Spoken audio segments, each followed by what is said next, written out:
اچھا جی، بسم اللہ الرحمن الرحیم۔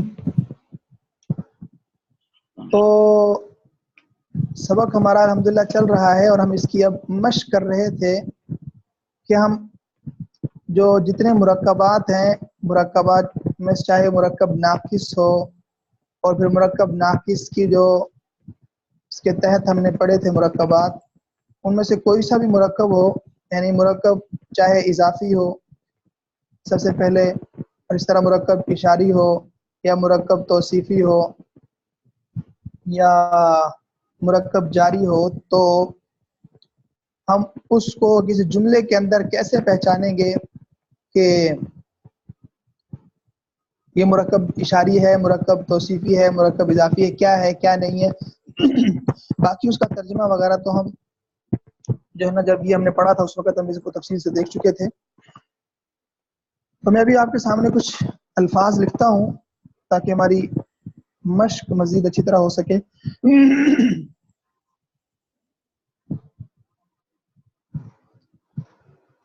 مثال کے طور پر جی، اس کو کیا مسئلہ ہے، میں کہتا ہوں جی کہ نماز دین کا ستون ہے۔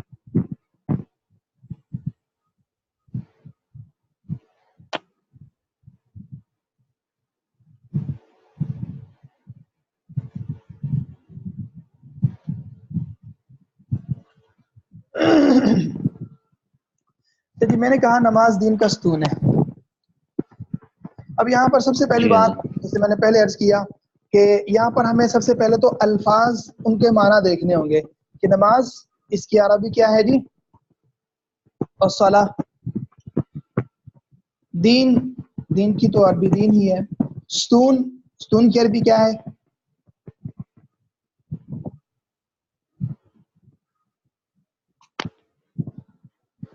ساتھ ساتھ رہیں آپ، بولنا جلدی جلدی۔ جی ستون کی حضرت، عربی، اب آپ کی آواز نہیں آئی، کٹ۔ میری آواز نہیں آ رہی ہے آپ کو؟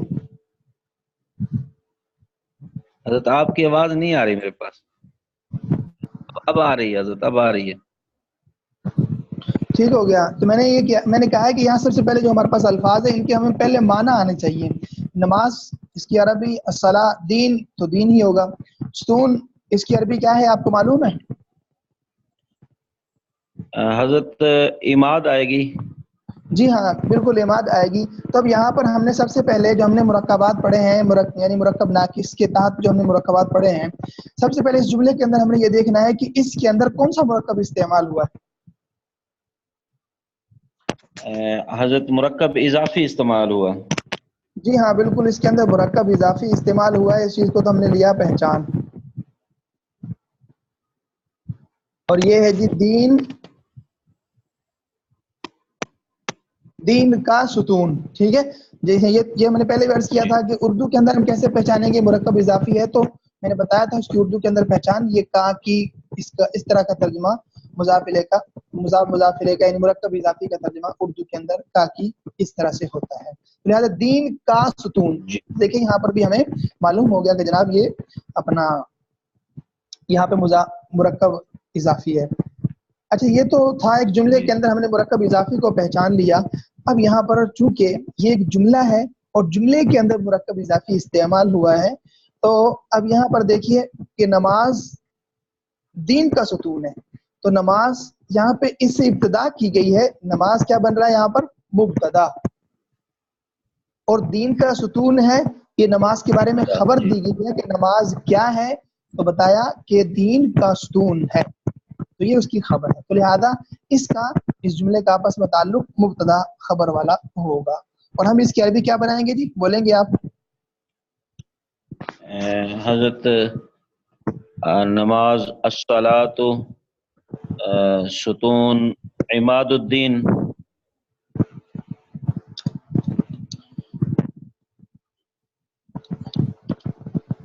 الصلاۃ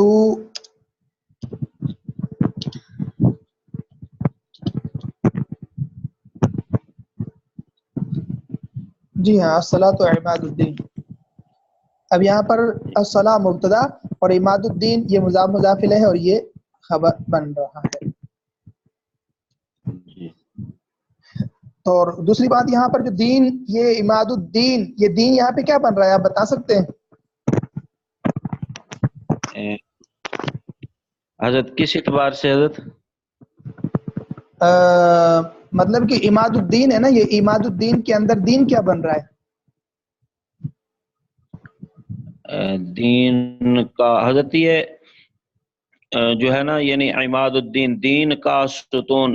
عماد جو ہے یہ مضاف ہے اور دین مضاف الیہ ہے. اور مضاف الیہ کی شرط کیا ہے؟ عماد الدین حضرت عماد الدین مضاف الیہ کی ایک ہی کس شرط اعتبار ہے سے صرف شرط؟ اعراب کے اعتبار سے. مجرور ہوگا. جی، مضاف الیہ کی صرف ایک ہی شرط ہے ہر لحاظ سے، اور وہ ہے کہ مضاف الیہ مجرور ہوگا. یہ بھی مجرور. ہم نے دیکھ لیا تھا کہ جی اعراب کے لحاظ سے آپ پوچھتے تھے نا کہ یار یہ اعراب یہ مجرور کیوں ہے، تو ہمیں اس کے مجرور ہونے کی ایک وجہ معلوم ہو چکی تھی کہ مضاف الیہ ہمیشہ مجرور ہوتا ہے. لہٰذا یہاں پر بھی یہاں پر عماد الدین اس وجہ سے ہے کہ یہ کیا ہے بھائی؟ مجرور ہے. مجرور تو ہے لیکن کیوں ہے یہ مجرور؟ مضاف الیہ ہے. حضرت یہ کی وجہ سے. جی ہاں بالکل صحیح ہو گیا. چلیں جی ہم اگلا جملہ دیکھتے ہیں.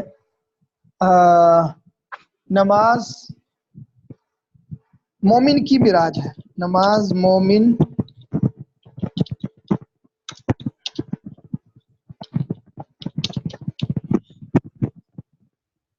یہ کہاں لکھا گیا؟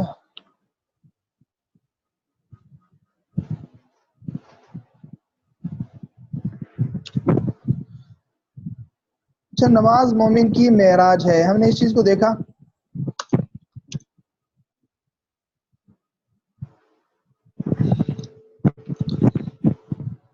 اچھا، یہ ہم نے اس کی ہمیں اردو معلوم ہو گئی، اور اس کے بعد اب ہمیں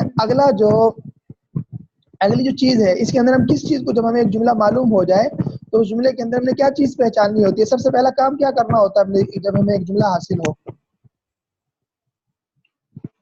حضرت اس میں یعنی مرکب کو پہچاننا ہے، ہم نے کون سا مرکب استعمال ہوا ہے. مرکب سے بھی پہلے ایک کام کرنا ہے. حضرت اس کی میرے الفاظ کا ذہن میں معنی. نہیں آ رہا. الفاظ کا معنی. ٹھیک ہے، الفاظ کا معنی پہچان لیا. سب سے پہلے الفاظ کا معنی دیکھ لیا، نماز مومن معراج.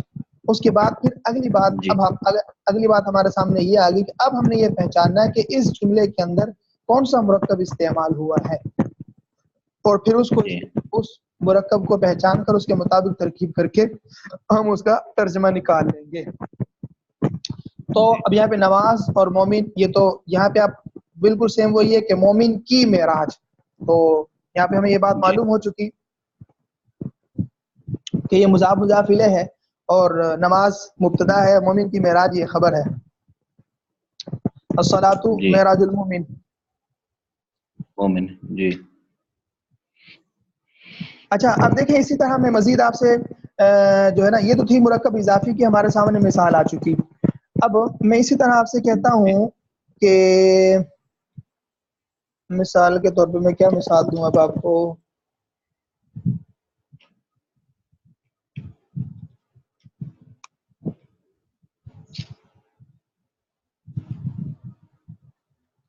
اچھا، میں کہتا ہوں آپ سے کہ جنت متقیوں کے لیے.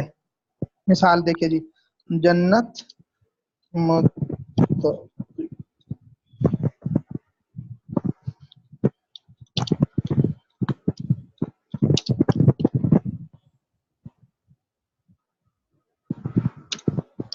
جنت متقیوں کے لیے. آپ جو ہے نا یہاں سب سے پہلے جنت کے معنی دیکھ لیے، پھر اس کے بعد آپ نے متقی، اس کی آپ نے عربی دیکھ لی کہ متقی کی عربی متقی ہی ہوتی ہے. صحیح ہے. اچھا، جی یہ تو ہم جی نے اب یہاں پہ الفاظ کے معنی تو ہم نے لیے پہچان. اب اس کے بعد ہم اگلا کام کیا کرنا ہے آپ کو معلوم ہے. اب آپ بتائیں گے کہ یہاں پر کون سا مرکب استعمال ہوا ہے. یہ ایک نئی چیز ہوگی لیکن دیکھتے ہیں. حضرت یہاں پر یہ وہ مرکب جاری ہے. جی ہاں بالکل یہ مرکب جاری ہے، اور ہم جو ہے نا مرکب جاری یہاں پہ یہ بن رہا ہے، سوری پتہ نہیں ایک تو کیا مسئلہ ہوتا ہے اس کا.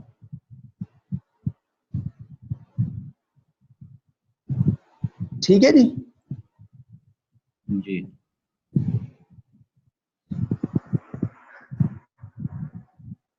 تو اب ہم اگر اس کی عربی بنائیں تو عربی کیا بنے گی جی اس کی؟ حضرت متقیوں کی عربی تو للمتقین بنے گی. جی ہاں، تو اب یہاں پہ آپ دیکھ لینا کہ آپس میں ان کی یہ نہیں ایک جملہ، ایک تو یہ کہ اس کے درمیان میں مرکب جاری استعمال ہوا ہے، لیکن یہ خود مبتدا خبر ہے یا کیا ہے کیا نہیں ہے. تو اس لحاظ سے جنت مبتدا ہے اگر تو متقیوں کے لیے ہے، تو اس لحاظ سے آپ بنائیں ذرا.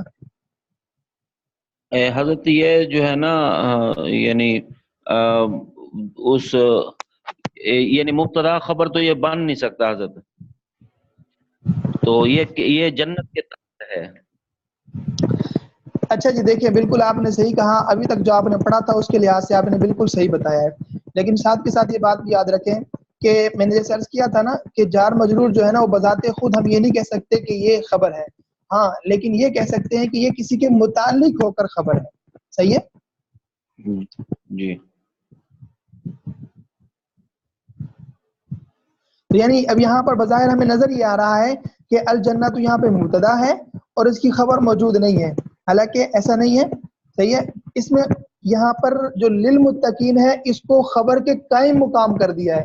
بسا اوقات ہوتا یہ ہے نا کہ کبھی خبر موجود ہوتی ہے، وہ تو بالکل صاف ہو گیا، اور بسا اوقات یہ ہوتا ہے کہ جو ہے نا وہ قائم مقام خبر ہوتی ہے، یعنی کہ یہاں پہ للمتقین یہ خبر تو نہیں ہے، لیکن اس کو ہم متعلق کر کے کسی جو ہے نا اسم وغیرہ کے پھر ہم اس کو خبر بنا لیں گے. نہیں خبر بن سکتا ہے لیکن وہ چھوڑیں اس کو، آپ میں اس کی طرف آپ کو لے کے نہیں جاتا. یعنی فی الحال آپ اتنی بات کو سمجھیں گے کہ الجنت مبتدا ہے، للمتقین یہ خبر ہے، لیکن خبر بن کیسے رہا ہے؟ یہ متعلق ہو کے بن رہا ہے، یعنی مرفوع ہی بنے گا یہ، لیکن لکھنے میں چونکہ یہ للمتقین ہے اور یہ متعلق ہوگا کسی اسم کے. چھوڑے میں اس تفصیل میں فی الحال نہیں جاتا، صرف میں نے آپ کو بتانا یہاں پر یہ تھا کہ یہاں پر اس مرکب کے اندر کون سا مرکب، اس جملے کے اندر کون سا مرکب استعمال ہوا ہے جی؟ مرکب جاری. جی اسی طرح میں کہوں دیکھیں کہ گاڑی درخت کے نیچے ہے، گاڑی درخت کے نیچے ہے، تو سب سے پہلے ہم نے یہ پہچاننا ہے کہ گاڑی کی عربی کیا ہے. صحیح ہے جی، وہ ہے السیارہ. میں کہوں آگے جی جی درخت کی عربی کیا ہے؟ شجر. اور نیچے تو آپ کو یہ معلوم ہونا چاہیے کہ نیچے اس کی عربی کیا ہے؟ تو نیچے کی عربی تحت ہے. تو اب کیا کہہ دیں گے؟ جی السیارۃ تحت الشجرۃ. اب ظاہر بات ہے السیارہ، اور تو یہاں پر السیارہ چونکہ یہ مؤنث ہے تو لہٰذا اس کی خبر بھی مؤنث آئے گی، لیکن چونکہ یہاں پر جیسے میں نے عرض کر دیا ہے کہ خبر یہاں پر یہ مضاف یہ مرکب جاری بن رہا ہے بظاہر، لیکن حقیقت میں یہ اس کی خبر نہیں ہے بلکہ ایک قائم مقام ہے. خبر حقیقت میں مرفوع ہی ہوتی ہے، خبر جو ہے نا للمتقین یا اس طرح سے نہیں بنتی بلکہ وہ مرفوع ہی ہوتی ہے. لیکن بسا اوقات خبر کو حذف کر کے کسی وجہ سے تو وہاں پہ اس کو قائم مقام للمتقین مرکب جاری کو قائم مقام خبر بنا دیا جاتا ہے. وہ آگے چل کے اس کی تفصیل ہم انشاءاللہ دیکھ لیں گے، فی الحال اس چکر میں پڑھنے کی ضرورت نہیں ہے. اس طرح میں کو دیکھیں جی کہ مثال صحیح. کے طور میں کہتا ہوں کہ ہم جو پڑھتے ہیں نا والعصر، قسم ہے زمانے کی یا قسم ہے جو نا وہ نماز کی، کہ ان الانسان لفی خسر، کہ سارے کے سارے انسان فی خسر خسارے میں ہے، دھوکے میں ہے. صحیح ہے. تو یہاں پہ بھی دیکھیں الانسان فی خسر، کہ تمام انسان خسارے میں ہیں. تو یہاں پر بھی اس جملے کے اندر فی خسر جو ہے نا وہ مرکب جاری استعمال ہوا ہے. جاری. تو بہرحال جو ہے نا اسی طرح سے باقی ہمارے سامنے تمام کے تمام جملے موجود ہوں گے. ہم یہ کہہ سکتے ہیں کہ عبداللہ وہ عبداللہ کے بیٹے ہیں، تو یہاں پر یہ مرکب اشاری ہے. اور جو ہے نا اسی طرح ہم اگر کہہ دیں کہ فاطمہ اور زینب ان کی بیٹیاں ہیں تو یہ مرکب اضافی ہے. اسی طرح ہم کہتے ہیں اسلام ہمارا دین ہے، اسلام ہمارا دین ہے. تو یہاں پر یہ الاسلام الدیننا، یہاں پر بھی یہ مرکب اضافی ہے اور یہاں پہ ضمائر کا استعمال ہوا ہے. الاسلام دیننا، اسلام ہمارا دین ہے، تو یہاں پر ضمیر کا استعمال ہوا ہے نا کا. اسی طرح ہم کہتے ہیں کہ اللہ ہمارا خالق ہے، تو اللہ خالقنا. تو آپ کو معلوم ہے نا انا نحنو، میں نہیں، انا واحد کے لیے ہوتا ہے، متکلم کے لیے، اور نحنو زیادہ کے لیے ہوتا ہے. اس کی بھی مشق ہم نے کرنی تھی، ضمائر کی بھی. چلے اپنے طور پر انشاءاللہ اس کی مشق کریں. ابھی فی الحال کلاس کو ختم کرتے ہیں. السلام علیکم ورحمۃ اللہ وبرکاتہ. وعلیکم السلام ورحمۃ اللہ وبرکاتہ.